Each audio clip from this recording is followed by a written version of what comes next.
Bonjour, j'espère que vous allez bien. Continuons toujours avec l'analyse de la boîte à merveilles.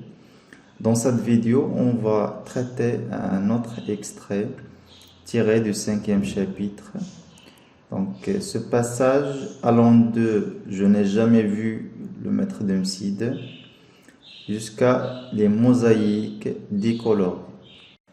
Au début de ce passage, le narrateur met l'accent sur le personnage du frère. Donc, comment est décrit le maître d'Humcide au début de ce passage? Le maître d'Humcide est souriant. Alors, pourquoi le narrateur recourt-il à la comparaison pour décrire le frère? C'est-à-dire, pour décrire le frère, le narrateur a utilisé la comparaison. Comme l'indique la phrase suivante, « Je n'ai jamais vu le maître d'Humcide aussi souriant que ce mercredi. » Donc là, il a utilisé un comparatif d'égalité. Bien sûr, le maître habituellement sévère semble exceptionnellement joyeux ce mercredi. Comme nous avons déjà vu dans les passages précédents, surtout dans l'extrait tiré de 12e chapitre et 3e chapitre, nous avons dit que le frère est sévère avec ses élèves. Mais cette fois-ci, il y a un changement de caractère du frère. Le frère annonce un événement qui est très important. Alors, lequel? C'est-à-dire, quel est cet événement? C'est la fête de l'Ashura, ou bien on va dire que c'est l'approche de la fête de l'Ashura. Elle reste 15 jours avant la célébration de cette fête. Et à cette occasion, le frère demande aux élèves, ou bien à ses élèves, d'informer leurs parents, ou bien de mettre au courant leurs parents. Alors, pour quelle raison? Tout simplement, le frère compte sur la générosité des parents. À l'approche de l'Ashura, l'école connaîtra des changements. Alors, lesquels? Quels sont ces changements? Là, nous avons deux changements. Le premier changement, c'est que l'école serait blanchie à la chaux et les vieilles nattes seraient changées et remplacées par d'autres qui sont neuves. Quelle est la réaction du narrateur lorsqu'il rentre chez lui et découvre que sa mère est absente? C'est-à-dire que lorsque le narrateur est revenu d'Humcide, il n'a pas trouvé sa mère. On va dire que le narrateur ressent de l'appréhension et de l'inquiétude lorsqu'il découvre que sa mère est absente. Comme l'indique la phrase suivante, ma joie se transforma en appréhension, bientôt en inquiétude. Comment le narrateur décrit-il la réaction des objets de sa chambre en l'absence de sa mère? Le narrateur décrit les objets de sa chambre comme s'il avait une vie propre et comme s'il était hostile envers lui.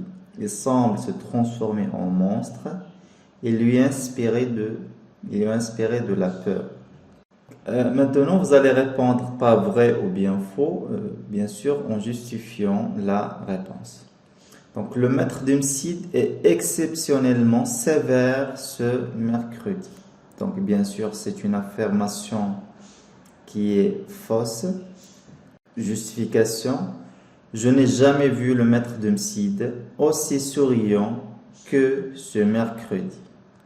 Le maître d'Humcide utilise habituellement une verge de cognacier pour punir les élèves.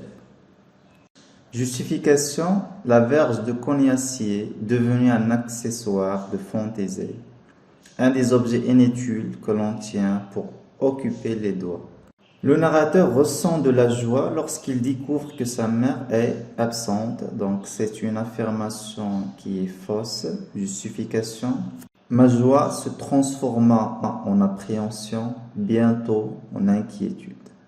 Le retour de la mère du narrateur n'a aucun effet sur l'atmosphère de la pièce, c'est une affirmation qui est fausse. Justification, La pièce reprit son aspect de tous les jours, un rayon de soleil anima les mosaïques décolore. Cela montre que le retour de la mer a un effet positif sur la pièce. Donc, étudions maintenant les figures de style présentes dans ce passage. Donc, commençons par la métaphore dans la phrase suivante.